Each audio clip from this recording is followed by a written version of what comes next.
a traversé des événements dramatiques depuis maintenant plusieurs années, depuis début des années 2010. On a toujours des raisons de s'inquiéter, mais personnellement, je suis assez optimiste. Pourquoi? Parce que il y a des négociations qui sont en cours sous égide de l'Algérie depuis environ 6 mois entre les Touaregs et puis le gouvernement malien. Et j'ai bon espoir qu'on puisse un jour, et peut-être dans quelques mois, dans quelques semaines ou quelques mois, retourner sur place sans trop de difficultés. Au plus fort des combats et des difficultés, la sécurité des personnes d'abord, c'est-à-dire toutes les équipes qui sont sur place, et des biens, c'est-à-dire toutes les installations, ont été préservées et on n'a jamais été véritablement inquiété. Donc Terriabougou est à 30 km de ce qu'on appelle le Goudron, la route nationale, où sont passés tous les convois militaires qui remontaient vers le nord. Mais il n'y a jamais eu de présence militaire à Terriabougou. Mais on est beaucoup plus impacté d'une part par les effets que tout cela a sur le tourisme, puisqu'on n'a plus de touristes occidentaux, parce que le pays est aussi relativement désorganisé, pénalisé au plan économique, ça se ressent sur nos activités. On a essayé de rebondir. Je pense que dans ces pays-là, et surtout quand on a la volonté d'avancer, il faut faire contre mauvaise fortune bon cœur. Et puis en se disant aussi, c'est toujours ce qui nous reste à l'esprit, c'est que Bernard Verspieren, qui est resté 55 ans de sa vie dans ces pays-là, il a traversé des crises aussi graves.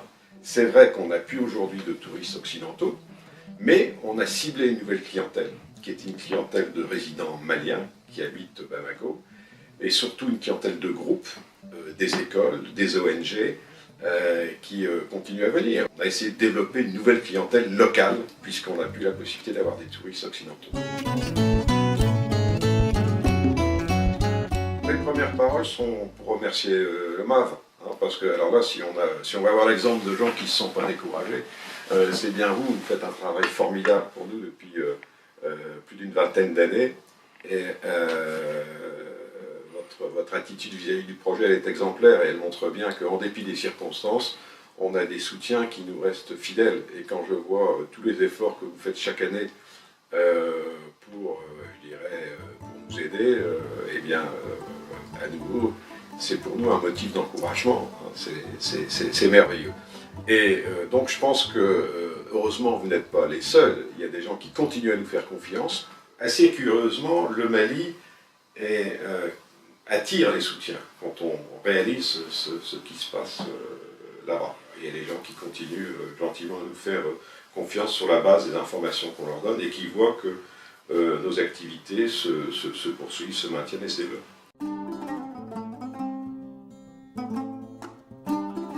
Je crois que l'expérience est globalement très positive, comme on dit. Pourquoi? Parce qu'on a apporté la démonstration que le jatropha pouvait constituer une énergie de substitution par rapport aux énergies fossiles comme le gasoil.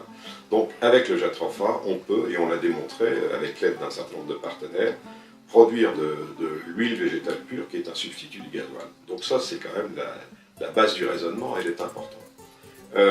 Par contre, on a réalisé que ce qui est difficile, c'est dans ces pays-là, c'est de maintenir des équipements tant soit peu sophistiqués. Très concrètement, on a eu des pannes de matériel, comme ça se produit dans ce genre d'installation de façon assez classique, à la fois sur, le pressage des graines et puis sur les fameux groupes électrogènes bicarburation qui fonctionnent à la fois avec le gasoil et le jatropha. On a eu des pannes un peu compliquées et on s'aperçoit que c'est très difficile de mobiliser des compétences pointues pour entretenir ce type de matériel, d'autant plus que les gens compétents ne peuvent plus se déplacer pour venir nous voir.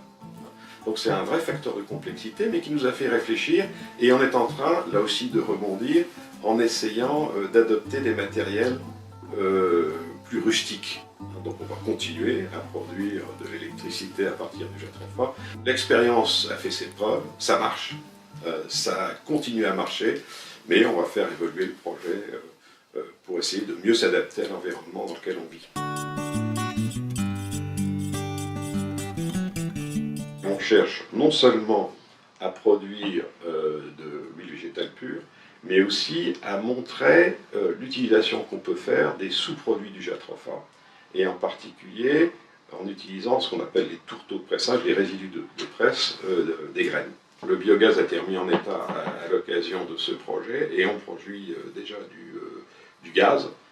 On en a même trop, à telle enseigne qu'on regarde de quelle façon on peut l'utiliser, pas seulement parce que c'était l'idée d'origine pour des besoins domestiques, pour alimenter les cuisines du restaurant. Je pense qu'on va avoir la possibilité de récupérer un groupe qui fonctionne au gaz, un groupe électrogène qui fonctionne au gaz. Donc on aurait une nouvelle façon complémentaire de produire de l'électricité.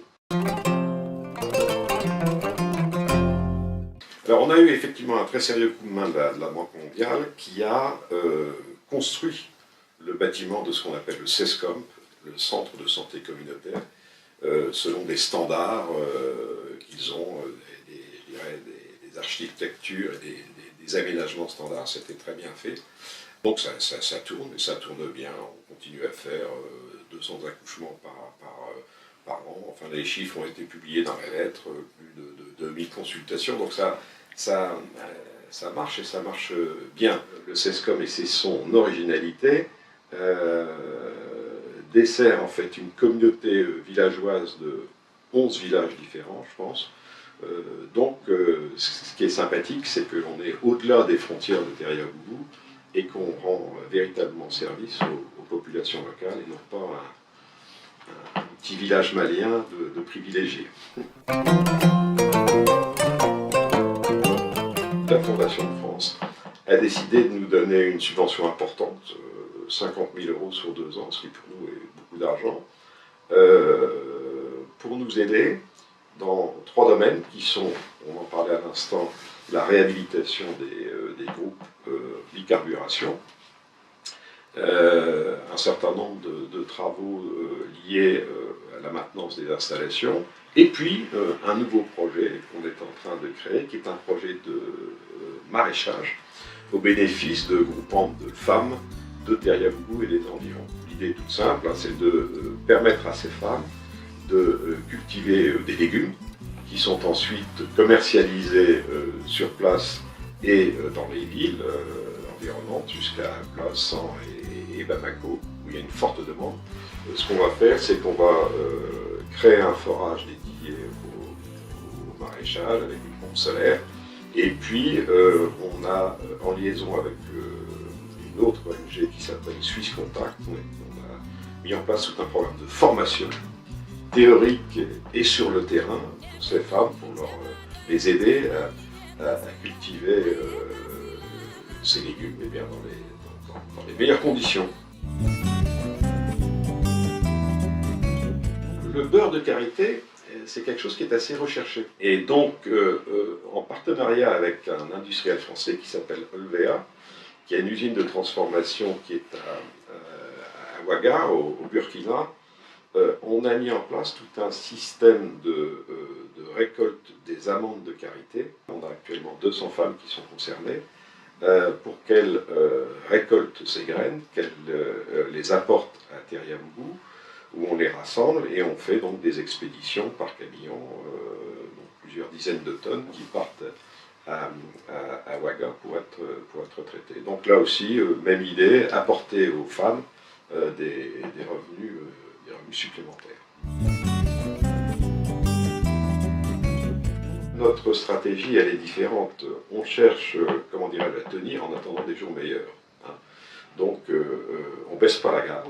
Je crois que notre volonté de pérenniser l'œuvre de Bernard Verspieren, et puis surtout de porter les valeurs de solidarité, d'amitié, de développement équitable qui étaient les siennes, donc cette volonté est intacte, et c'est ça qui nous anime, et on cherche, je dirais, à faire le gros dos en attendant que la situation se stabilise au Mali. Donc il ne faut pas que la crise actuelle soit une raison de les maintenir ou dans une situation d'assistanat, de dépendance vis-à-vis de l'extérieur. Donc on cherche à tout prix à développer tous ces projets dont on a parlé pour que les gens qui sont sur place continuent. On ne se laisse pas, nous les partenaires du projet, on ne se laisse pas décourager par les circonstances actuelles et qu'on a toujours, je dirais, la dynamique qui leur permet d'avancer et puis qu'on ne les laisse pas tomber. Thierry Abougou reste une vitrine exemplaire de développement rural et communautaire au Mali. Et j'aurais tendance à dire encore plus maintenant. En d'autres termes, dans la situation difficile que traverse le pays, les projets qui marchent sont encore plus visibles. Et nous, on a la chance de pouvoir poursuivre nos activités dans tous les domaines qui sont les nôtres. Donc à la fois les aspects production agricole, les aspects projets communautaires, l'eau, les énergies renouvelables. Donc on continue à avancer dans tous ces domaines-là. Et c'est sûr que ça suscite beaucoup de réactions positives, à la fois à l'intérieur du pays, et puis dans le milieu des ONG qui voient ce que sont nos efforts, ce que sont vos efforts, et puis les résultats que ça permet d'obtenir.